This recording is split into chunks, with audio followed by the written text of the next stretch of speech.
Hi, and welcome to the final edition of ETV News for this semester.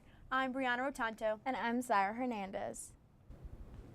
A Coventry couple was arrested on Monday after allegedly leaving young children from their daycare unattended in a car while they went shopping. Police say at around 11 a.m., officers responded to the BJ's Wholesale Club at 1046 Tolland Turnpike in Manchester after an employee heard kids crying while walking through the parking lot. As officers arrived, 52-year-old Beth Rich and 51-year-old Mark Babcock were walking toward the car where there were 2-year-old girls and a 4-year-old girl inside. The couple told police they had just gone into the store for about 5 minutes and didn't realize they couldn't leave the children unattended in the car for a short period of time with the windows cracked. However, after the investigation, it was estimated that the children had been left in the car for around 30 minutes. They were both arrested for leaving children under 12 unsupervised. They are held on a $2,500 bond and will appear in court on May 15th. Police say their children were unharmed and they were turned over to their parents.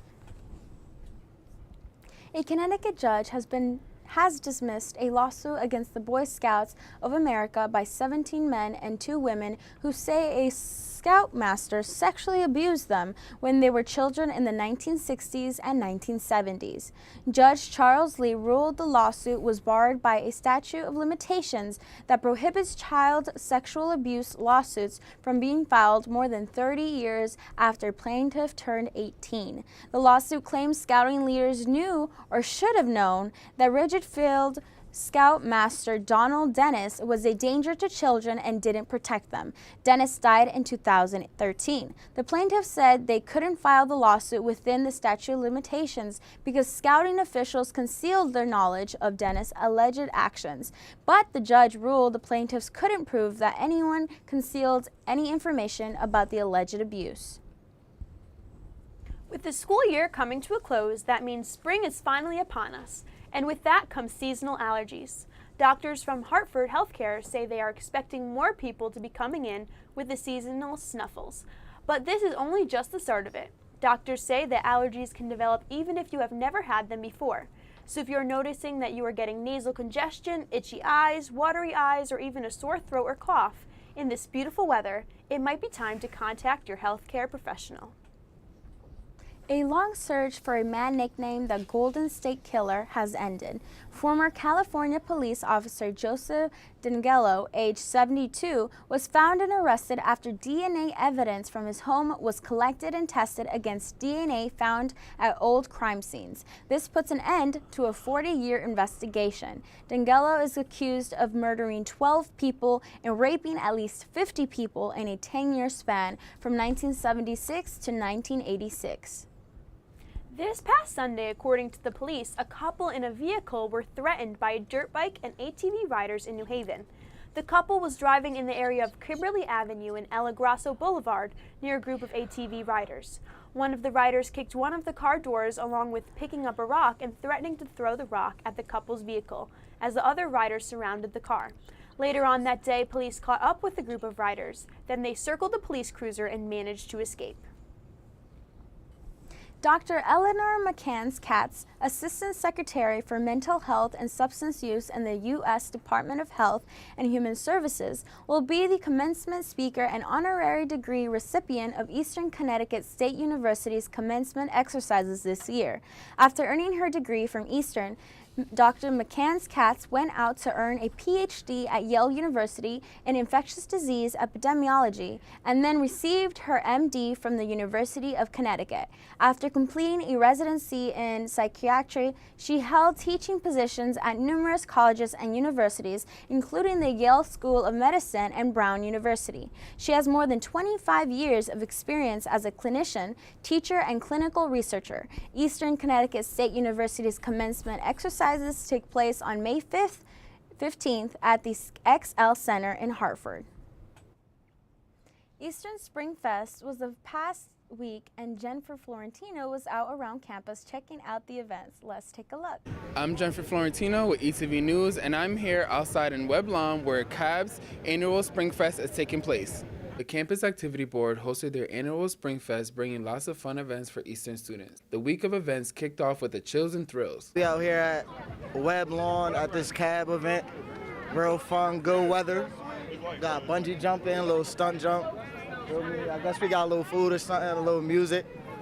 Good weather, having a good time, everybody coming together. The Chills and Thrills event included a skyfall stunt jump, paintball, bungee trampoline, custom street signs, a ice cream bar, music, and more.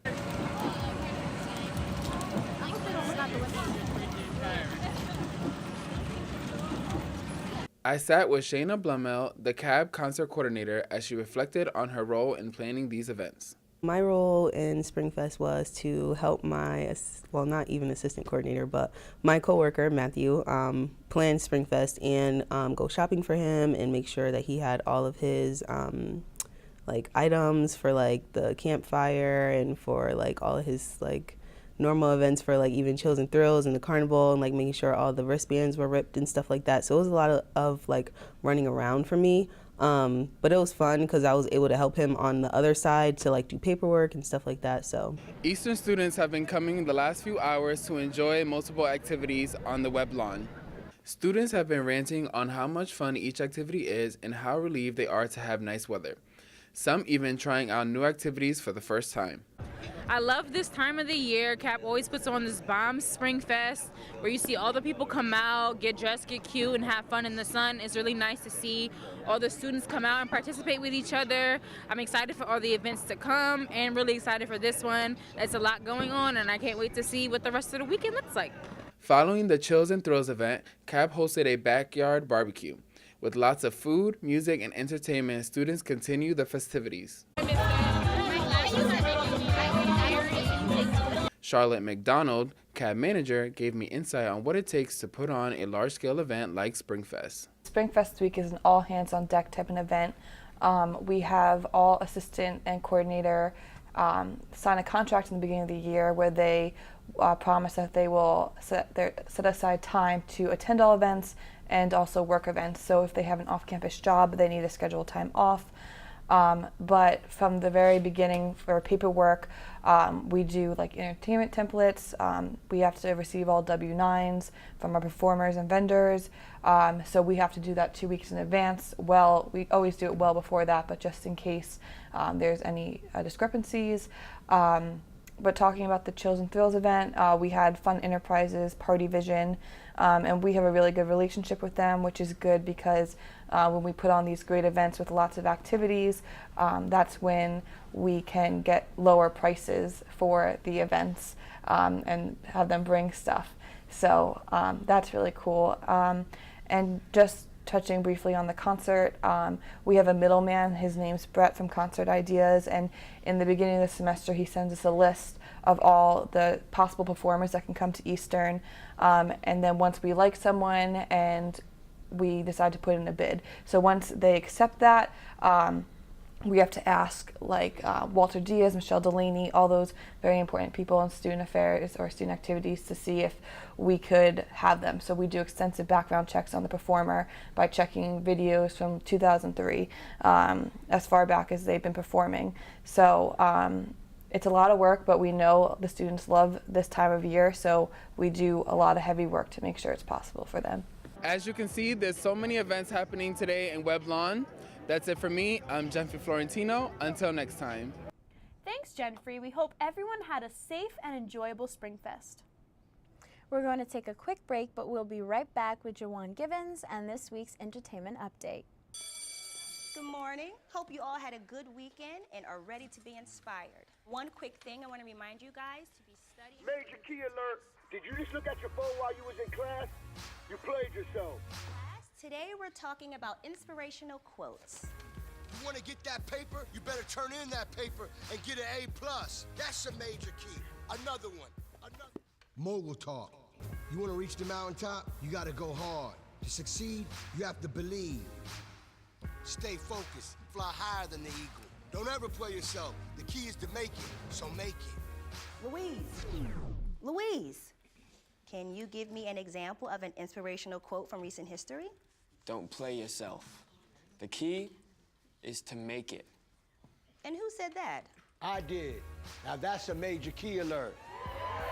Learn the real major keys to getting to college at getschool.com. Hey Gabby, how you doing? How's the play date and sleepover? Dad, it was great. Awesome. Okay, I'm on my way. Hey guys, what are you doing? We're going swimming. We're going biking. Yeah! I'll see you in a little bit, guys. I love you. Hi, babe. How was school today? Hi, Dad. It was great. Okay, honey. I'll be home soon. Remember, you're never too far away from your kids to be a dad.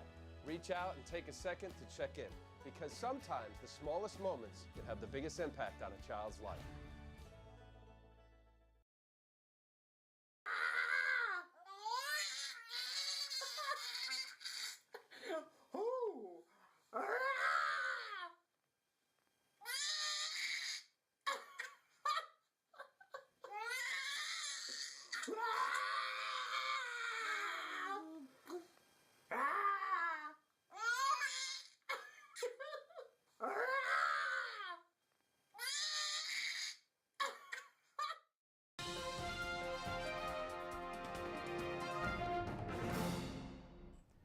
Hello Eastern, I'm Juwan Givens with this week's entertainment update.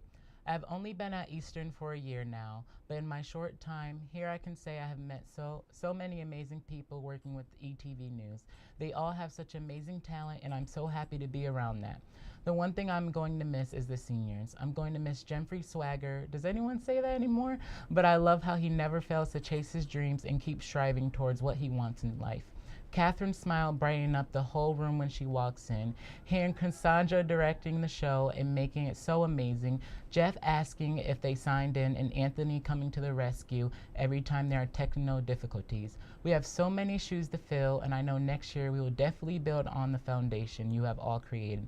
Please never become a stranger. We always have the door open for you guys. There might be ups and downs in your journey, but just know you will get to your destination even if you think you haven't gotten there yet.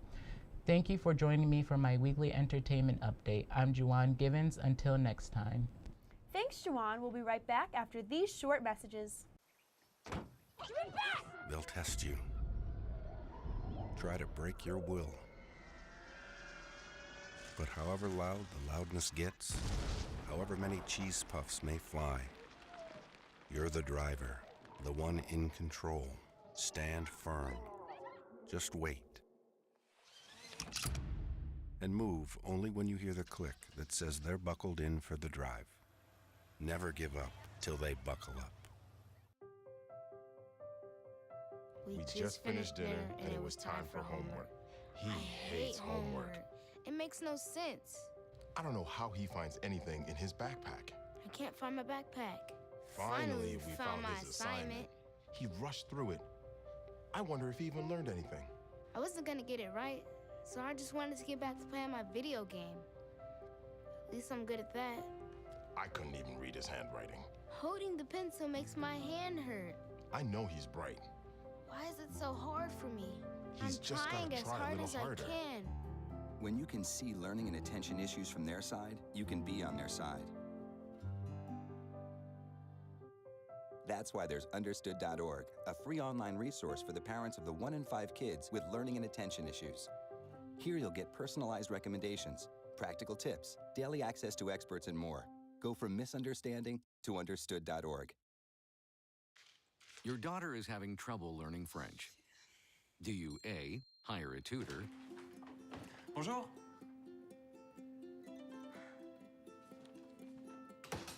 B, enforce a French-only rule at home?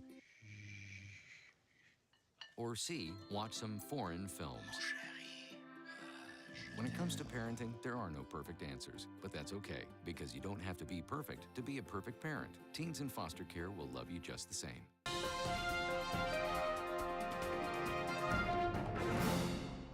On April 25th, the winning team of the Connecticut's first Clean Energy Public Art Design Competition was presented with their award at the Connecticut Arts Day. The solar-powered sculpture Rio Illuminado won the design commission. The design team will now further develop their sculpture for implementation on the riverfront in downtown Willimantic. The nonprofit Land Art Generator Initiative worked with the Willimantic Whitewater Partnership in connection with the Institute for Sustainable Energy at Eastern, as well as the Connecticut Department of Economic and Community Development Office of the Arts to stage the design competition. The goal was to use community input to create a power-generating centerpiece at a new whitewater park along the Willimantic River. A glimmering arc covered in a 900 square feet solar array, Rio Illuminata will use the sun to generate energy and mark the passage of the seasons, the rhythm of the day, and the movement of the river-related species, all while reinforcing the community's connection to the river. The preschool children of Eastern's Child and Family Development Research Center will be participating in the Fun Mud Day on May 7th from 9:30 to 11:30 a.m. The event will take place in the playground area outside the center and will include mud, sprinklers, slippery slopes, leaves, ice, and other elements of nature designed to challenge children's physical abilities. The event is Eastern's preschool version of the Tough Mudder. Eastern students majoring in physical education will offer support and motivation to the children throughout the day. The event consists of a challenge course filled with obstacles that children do not usually encounter during a typical physical education class. Parents and guardians, along with spectators, are invited to attend. All visitors should enter through the main entrance of the center and sign in at the reception desk. The Art and Art History Department at Eastern will present its 2018 Senior Art Exhibition from May 4th to May 15th in the Art Gallery of the Fine Arts Instructional Center. The exhibition will highlight the work of more than 30 graduating seniors who specialize in painting, sculpture, graphic design, printmaking, and other art forms. The senior exhibition is the Art Gallery's final show of the 2017-2018 academic year. The gallery is open on Tuesdays and Wednesdays from 11 a.m. to 5 p.m., Thursday to 1 to 7 p.m., and Saturday and Sunday from 2 to 5 p.m. The public is invited and admission is free. For more information, visit easternct.edu/artgal.com.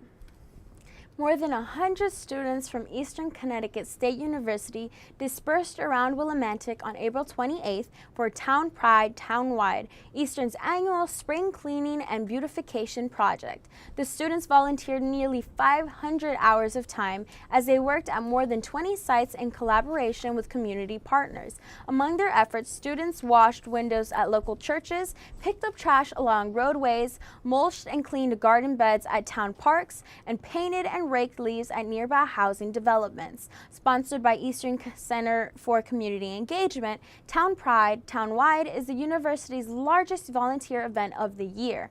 The event started years ago as a means to give Eastern students the opportunity to work closely with community members and agencies. The event is a collaboration between the CCE, Windham Region Chamber of Commerce, Willimantic Paper Waste Company, and the town of Windham. Warrior Cup is an annual competition in which all 13 residence halls at Eastern Connecticut State University compete for the benefit of a local nonprofit organization or charity. Burr Hall is this year's winner of the Cup. Residence halls earn points in the year-long competition through the academic achievement of their residents, as well as their participation in campus activities, fundraisers, and community service events. All fundraising activities among the residence halls went to this year's designated recipient, St. Mary St. Joseph School in Willimantic, who was the real winner. They received $4,000 from this year's Warrior Cup activities. Abby DeMars, the school's principal, said their money will support several initiatives, including purchasing laptop computers for students, buying new playground equipment, and funding a school trip to Mystic Aquarium. Starting in 2008, Warrior Cup has raised a total of $37,628 for a variety of organizations.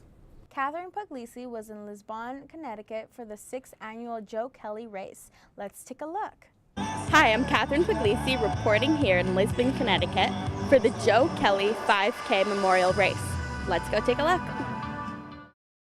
Over 300 participants partook in the 6th annual Joe Kelly Memorial Race in Lisbon, Connecticut on April 28th at 10 a.m. The race is held in memory of Joe Kelly, who was only 14 years old when he courageously lost his life to brain cancer after 2 years. I think this is my 5th time running. I missed 1 year of this race. I had Joe Kelly as a student, as an 8th grader, when he passed away. He was just a wonderful kid, and I just really admired him and his spirit and his family too. So that's why we're here, to keep his memory alive. Joe loved sports and was competitive, but loved being part of a team. A growing community of friends, family, and people from all over the region band together to form Team Joe Kelly. Whether you're running or walking, or blading, Christina.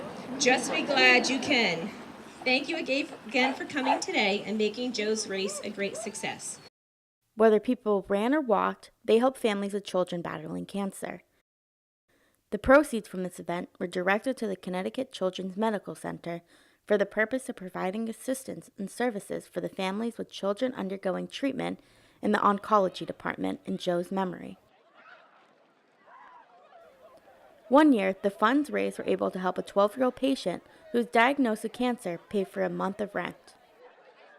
By the generosity of Team Joe Kelly, the proceeds are able to minimize the financial burdens of other families by allowing them to focus on their health care needs. So this is our 6th year of doing our Team Joe Kelly race and golf tournament. So over the years, we probably raised about $150,000 for the families on the oncology hem-onc floor at CCMC. So the first year was about 200 runners, and ever since then, it's grown every year. Last year, I know we raised $35,000. So we are hoping to have that same luck again this year, because you just never know, but we had a beautiful day today. So the money goes directly to families at the hospital. When Joe was diagnosed with brain cancer, he had to have his second brain surgery, and after his second brain surgery, he came out paralyzed on his right side, and he had to stay in the hospital for 6 weeks to get back his mobility, and he never got back his hand or his foot. So in situations like that, like my husband had to leave his job. So what the money will do, it will help families. People from all over Connecticut participate in this charitable event every year. One after another, runners started to pass through the finish line. Not only did participants feel accomplished after finishing the 5K, they also felt accomplished that they were making a difference through honoring Joe Kelly. I was Joe's teacher in 6th grade when he was diagnosed, and he was an amazing kid, just amazing. So I do it for him. This is one event that pulls a community together. From running to walking, everyone had one thing in their mind, Joe, and others who were battling cancer. Their time didn't seem to matter. What mattered to them was the impact and the money being raised. Not only did people participate through running and walking, but people also helped set up the race, hand out waters, and cheer on the runners.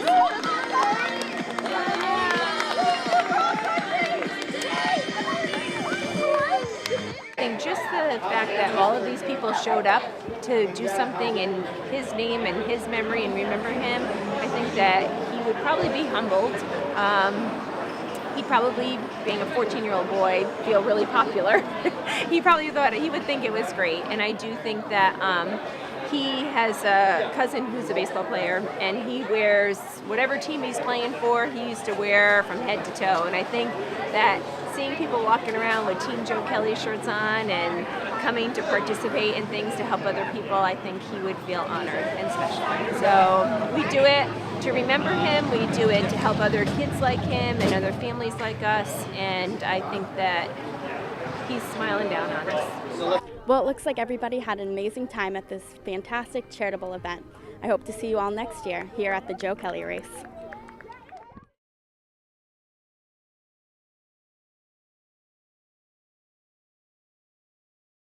Thanks, Catherine, and thank you to everyone who participated in the event in honor of Joe. It looked like a great time.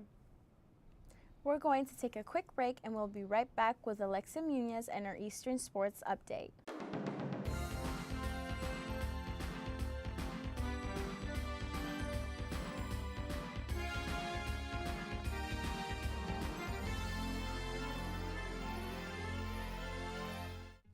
Everything starts out small. The things that hurt us, they all start from somewhere.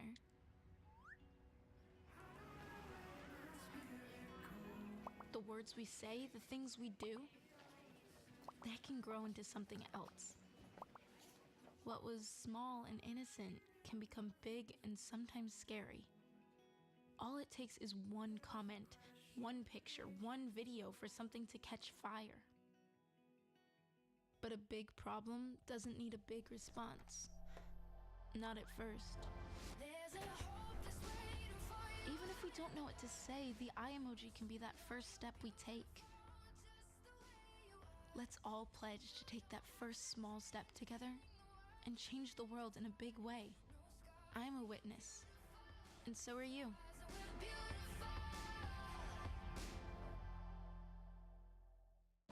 Patriotism. It inspires passionate debate, and it's worn like a badge of honor with good reason. Because it means love and devotion for one's country. Love. But what really makes up this country of ours? What is it we love? It's the people. Almost half the country belongs to minority groups. People who are lesbian, African American, and bi, and transgender, and Native American, and proud of it. After all, what's more American than freedom to celebrate the things that make us, us? This year, patriotism shouldn't just be about pride of country. It should be about love. Love beyond age, disability, sexuality, race, religion, and any other labels. Because the second any of us judge people based on those labels, we're not really being patriotic, are we? Because love has no labels.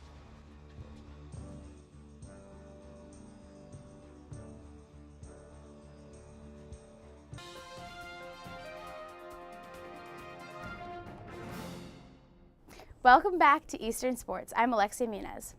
This week in men's baseball, Eastern's baseball team took on Manhattanville College Wednesday night at the Eastern Baseball Stadium.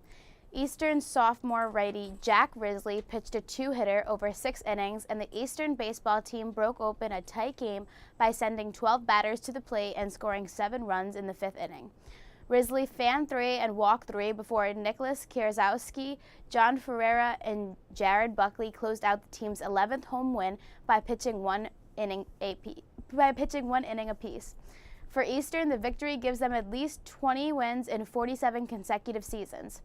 Eastern closes out the regular season Friday with a doubleheader at the University of Southern Maine starting at noon, and next Wednesday the team opened play in the 6-team double elimination LEC Conference Tournament. The tournament site will be determined Friday. And this week in women's softball, Eastern softball team with a record of 17-20 hosted Salve Regina University this past Sunday in a doubleheader. In the first game of the afternoon, Eastern tied the game at 4, all with 2 runs in the bottom of the 5th inning on 3 hits and 2 bases-loaded walks, but left the bases loaded at that inning and stranded 2 more in the 6th before Salve Regina scored the go-ahead run with a ground ball in the top of the 8th inning. Salve took the first game 5-4 in 8 innings. In the nightcap, Salve hit 5 home runs, sweeping the non-conference doubleheader with a final score of 15-5. In 2 games, 8 different Salve players drove in at least 1 run, 11 scored at least 1, and 10 contributed at least 1 hit. Eastern faced the University of Massachusetts Dartmouth today at noon in the opening round of the LEC Conference Tournament at Plymouth State University.